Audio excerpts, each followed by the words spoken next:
नमस्कार। आज हम देख रहे हैं समुच्चयों के विभिन्न प्रकार। आज हम देखेंगे समुच्चयों के विभिन्न प्रकार। समुच्चयों के विभिन्न प्रकार, different types of sets.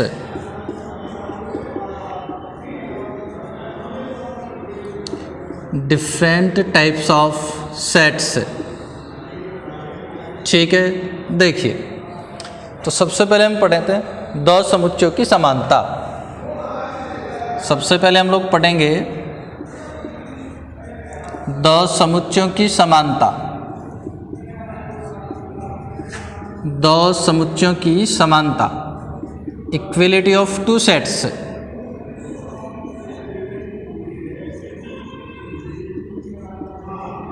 Equality of two sets. ठीक है भाई, देखिए दो समुच्चयों की समानता, इक्विलिटी ऑफ टू सेट्स। तो कोई भी दो समुच्चय ए और बी समान कहलाते हैं यदि समुच्चय ए का प्रत्येक अवयव बी में तथा समुच्चय बी का प्रत्येक अवयव ए में विद्यमान हो। ठीक है, दो समुच्चय ए और बी, दो समुच्चय ए और बी समान कहलाते हैं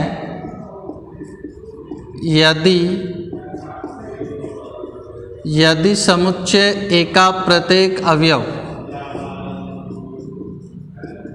यदि समुच्चय ए का प्रत्येक अवयव बी में तथा बी का प्रत्येक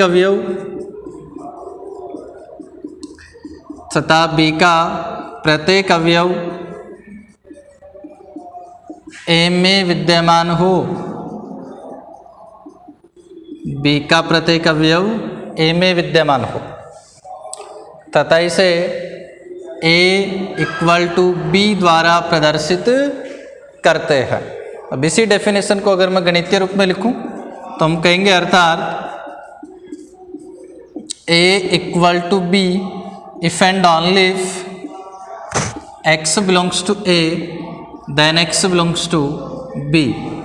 यानी कि समुच्चय A और B समान कहलाते हैं यदि और केवल यदि x belongs to A if and only if x belongs to B। यानी समुच्चय A का प्रत्येक अवयव B में हो और B का प्रत्येक अवयव A में अगर विद्यमान हो तो हम इन दोनों समुच्चयों को समान समुच्चय कहते हैं। एग्जाम्पल देखते हैं हम। देखिए सपोज अपने पास में कोई समुच्चय A और ये समुच्चय A मैंने लिखा x such that x square equal to 4 एक पूर्णांक है, और दूसरा समुच्चय B जिसके एलिमेंट है -2 और +2। अब समुच्चय को देखिए नियम रूप में लिखा हुआ है, इसको अगर हम रोस्टर रूप में लिखें तो क्या बनेगा भाई, एक्स स्क्वायर इक्वल टू 4 है। इसको अगर आप सोल्व कर देंगे तो x के दो वैल्यू आपको मिल जाएंगे -2 और +2। इसी प्रकार से समुच्चय B को अगर हम देखें तो B में भी दो एलिमेंट है -2 और +2। अब तो ये दो समुच्चय थे अपने पास में A और B। A में के दो एलिमेंट है -2 और 2, B में दो एलिमेंट है -2 और 2। आप देख सकते हैं A का प्रत्येक एलिमेंट B में है और B का प्रत्येक एलिमेंट A में है, इसलिए हम कहेंगे कि ये दोनों समुच्चय A और B समान हैं, A इक्वल टू B है। दूसरा अपने पास में आता है तुल्य समुच्चय,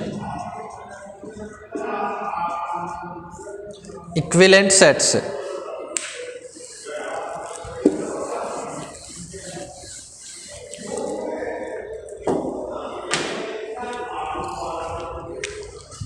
इक्विवेलेंट सेट्स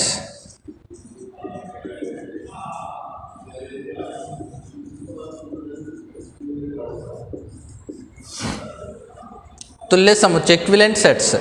ठीक है भाई, देखिएगा दो समुच्चय ए और बी तुल्य कहलाते हैं यदि ए और बी में अवयवों की संख्या समान हो। दो समुच्चय ए और बी तुल्य कहलाते हैं यदि समुच्चय ए और बी में अवयवों की संख्या समान हो। देखिए मैं एग्जाम्पल लिखता हूँ एक। सपोज अपने पास में एक समुच्चय 1 2 3 4, दूसरा समुच्चय बी जिसके अंदर एलिमेंट है ए बी सी डी। जरा ध्यान देना भाई, दोनों समुच्चय समान तो नहीं है। क्यों नहीं है? क्योंकि ए का एलिमेंट बी में विद्यमान नहीं है और बी का एलिमेंट ए में विद्यमान नहीं है। लेकिन आप देख सकते हैं कि समुच्चय ए के अंदर कुल कितने अवयव हैं?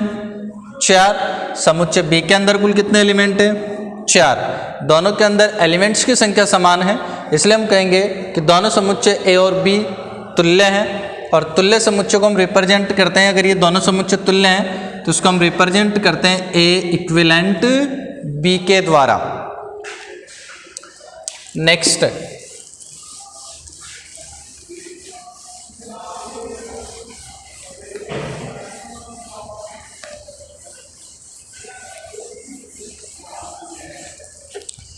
तो नेक्स्ट है अपने पास में रिक्त समुच्चय एमपीटी सेट।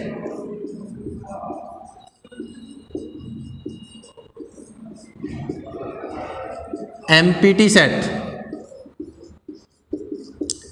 ठीक है भाई। देखिए रिक्त समुच्चय एमपीटी सेट, ऐसा समुच्चय जिसके अंदर एक भी अवयव नहीं हो, रिक्त समुच्चय कहलाता है। और इसको हम रिप्रेजेंट करते हैं फाई के द्वारा। एक एग्जाम्पल मैं बताऊं आपको। सपोज ये कोई समुच्चय है ए, ये मैंने सेट लिख दिया एक x such that x square equal to 9, x एक सम पूर्णांक है। आप इस समुच्चय को देखिए भाई जरा ध्यान से। एक्स स्क्वायर इक्वल टू 9 है, तो एक्स के दो वैल्यू आपको यहाँ से मिलेंगे, -3 और +3। साथ में एक कंडीशन और लगा दी कि एक्स क्या होना चाहिए? एक सम पूर्णांक। बताइए -3 और 3 में से कोई सम पूर्णांक है? नहीं। इसका मतलब एक के अंदर बताओ क्या लिखा आपने?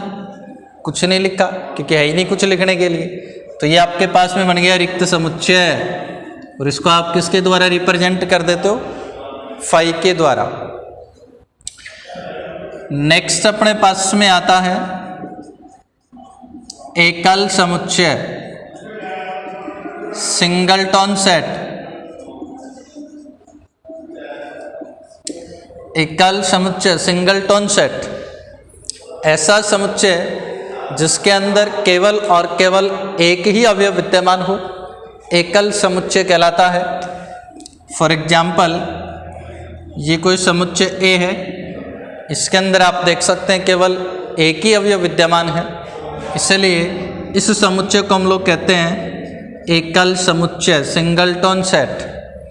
ध्यान दें भाई, ये जो मैंने समुच्चय लिखा ये भी एक एकल समुच्चय है, रिक्त समुच्चय नहीं है। गलती नहीं करे इसको रिक्त समुच्चय बताने की, क्योंकि रिक्त समुच्चय का मतलब है फाई।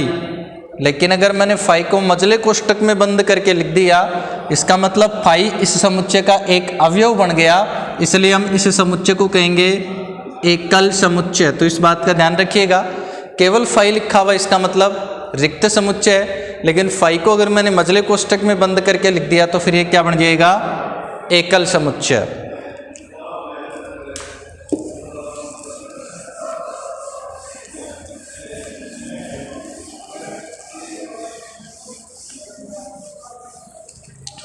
नेक्स्ट,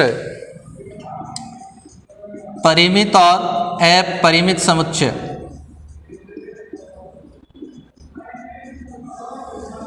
परिमित और अपरिमित समुच्चय, finite and infinite set. Finite and infinite set, ठीक है। देखिएगा, तो यदि किसी समुच्चय में अवयवों की संख्या सीमित हो तो उसे हम परिमित समुच्चय कहते हैं, और यदि अवयवों की संख्या असीमित हो तो उस समुच्चय को हम लोग अपरिमित समुच्चय कहते हैं। एग्जाम्पल लिखता हूं मैं। समुच्चय ए इक्वल टू 1 2 3 4, इसमें कुल कितने अवयव है भाई? अनंत। इसलिए ये जो समुच्चय है इसको हम लोग कहते हैं अपरिमित समुच्चय। मैंने एक समुच्चय कहा सप्ताह के दिनों का समुच्चय, सप्ताह के दिनों का समुच्चय। तो एक सप्ताह में कुल कितने दिन होते हैं? 7। परिमित या अपरिमित? परिमित। तो ये समुच्चय आपके पास में बन गया परिमित समुच्चय।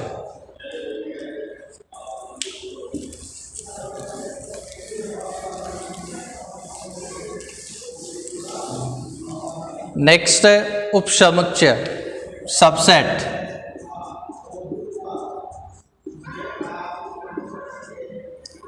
उपसमुच्चय, सबसेट। ठीक है भाई, देखना उपसमुच्चय होता क्या है। यदि समुच्चय ए का प्रत्येक अवयव समुच्चय बी में विद्यमान हो तो समुच्चय ए को समुच्चय बी का उपसमुच्चय कहते हैं तथा इसे ए सबसेट ऑफ बी द्वारा प्रदर्शित करते हैं। एग्जाम्पल में लिखता हूं, एक समुच्चय ए लिखा मैंने 1 2, ये इसके एलिमेंट है। एक दूसरा समुच्चय बी लिखा जिसके एलिमेंट है 1 2 3 एंड 4।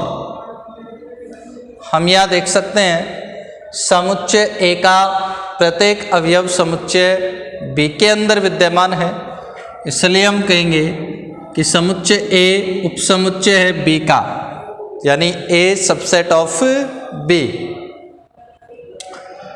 उपसमुच्चय के बाद में अपने पास में आता है अधिसमुच्चय। अधिसमुच्चय, सुपरसेट। ठीक है भाई, देखिए अभी हमने उपसमुच्चय देखा है और उपसमुच्चय में हमने क्या देखा कि यदि समुच्चय ए का प्रत्येक अवयव समुच्चय बी में विद्यमान हो तो ए को बी का उपसमुच्चय कहते हैं।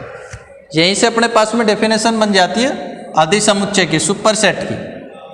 क्या कि यदि समुच्चय ए का प्रत्येक अवयव समुच्चय बी में विद्यमान हो तो ए को तो बी का उपसमुच्चय कहते ही हैं, बी को ए का अधिसमुच्चय कहते हैं। यदि समुच्चय का प्रत्येक अवयव बी में विद्यमान हो तो समुच्चय बी को समुच्चय ए का अधिसमुच्चय कहते हैं तथा इसे बी इज सुपरसेट ऑफ ए द्वारा प्रदर्शित करते हैं। इसको पढ़ते हैं हम, बी इज सुपरसेट ऑफ ए, तो बी सुपरसेट ऑफ ए द्वारा प्रदर्शित करते हैं। जैसे ये एग्जाम्पल है, समुच्चय ए ये समुच्चय बी। आप यहाँ से देख सकते हैं कि समुच्चय ए का प्रत्येक अवयव समुच्चय बी के अंदर विद्यमान है, इसलिए ए सबसेट था बी का और बी सुपरसेट है ए का।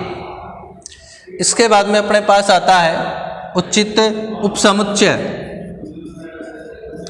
उचित उपसमुच्चय,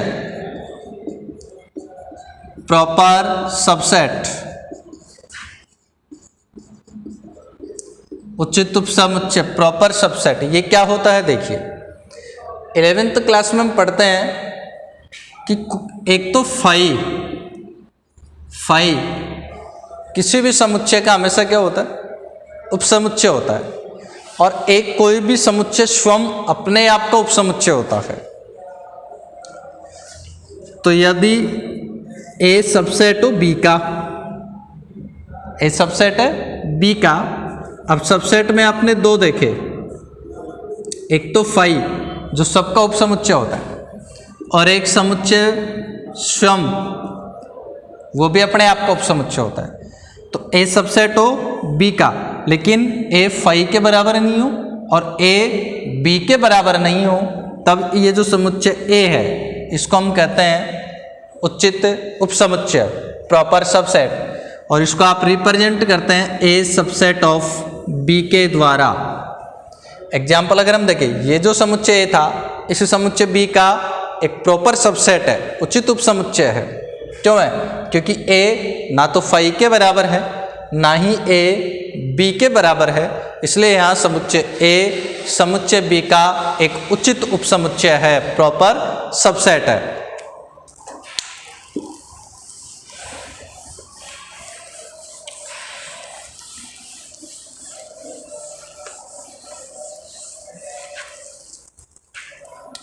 नेक्स्ट हम देखते हैं सार्वत्रिक समुच्चय।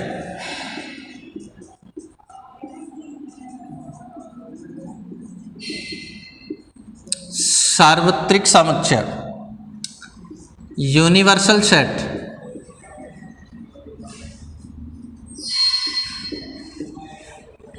ठीक है भाई, देखिए सार्वत्रिक समुच्चय क्या होता है? समुच्चय सिद्धांत से समस्याओं का अध्ययन करते समय हमें एक ऐसे आधारभूत समुच्चय की आवश्यकता पड़ती है जो सभी समस्या समुच्चयों को अंतर्विष्ट करता हो। समुच्चय सिद्धांत से समस्याओं का अध्ययन करते समय हमें एक ऐसे आधारभूत समुच्चय की आवश्यकता होती है जो सभी समस्या समुच्चयों को अंतर्विष्ट करता हो। इसे हम सार्वत्रिक समुच्चय कहते हैं और उस सार्वत्रिक समुच्चय को हम रिप्रेजेंट करते हैं कैपिटल यू के द्वारा। एग्जाम्पल हम देखते हैं। सपोज हमारे पास में एक समुच्चय ए है और ये समुच्चय ए है समबाहु त्रिभुजों का समुच्चय। समबाहु त्रिभुजों का समुच्चय। एक दूसरा समुच्चय बी मैंने लिखा समकोण त्रिभुजों का समुच्चय। समकोण त्रिभुजों का समुच्चय। एक तीसरा समुच्चय सी मैंने लिखा समद्विबाहु त्रिभुजों का समुच्चय। समद्विबाहु त्रिभुजों का समुच्चय। अब देखिए, अगर हम त्रिभुजों पर अध्ययन करें तो ये मैंने 3 समुच्चय लिखे। पहला समबाहु त्रिभुजों का समुच्चय, दूसरा मैंने लिखा समकोण त्रिभुजों का समुच्चय और तीसरा मैंने लिखा समद्विबाहु त्रिभुजों का समुच्चय। अब हमें एक ऐसे समुच्चय की आवश्यकता होगी जो इन तीनों समुच्चयों को अंतर्विष्ट करता हो। तो ऐसा समुच्चय एक मैं लिखता हूं, समतल में स्थित समस्त त्रिभुजों का समुच्चय। समतल में स्थित समस्त त्रिभुजों का समुच्चय।